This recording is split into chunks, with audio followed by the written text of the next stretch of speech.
Hello friends, welcome back to Rising Mathematics. In this video, we are going to solve this question from linear algebra. Question is, let u and v be distinct vectors in a vector space V. Show that set uv is linearly dependent if and only if u or v is a multiple of the other. Before proving this given result, we need to recall definition of linearly dependent set.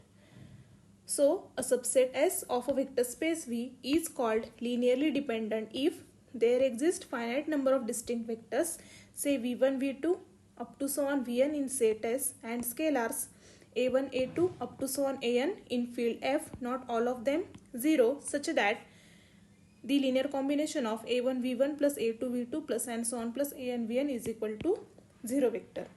Or in other words, we can say that a subset S of a vector space V is linearly dependent set if 0 vector has a non-trivial representation in terms of vectors of set S. Now we are going to use this fact to prove the given result.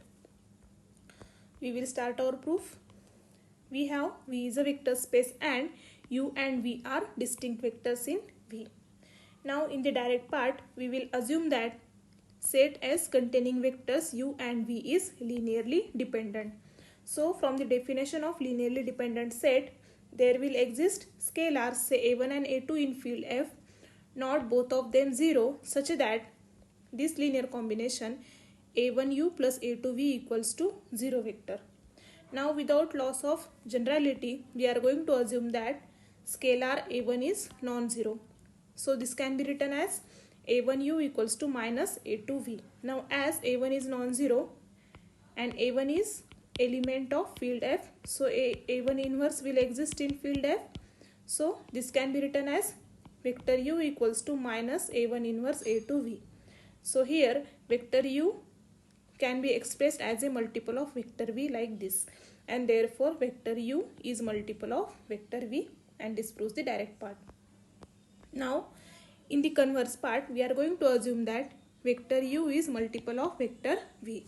So u is equal to alpha v for some scalar alpha in field F. Again this can be written as u minus alpha v equals to 0 vector. Again this can be written as 1 dot u plus minus alpha dot v is equal to 0 vector. Now note that this is the non-trivial representation of 0 in terms of vectors of set S.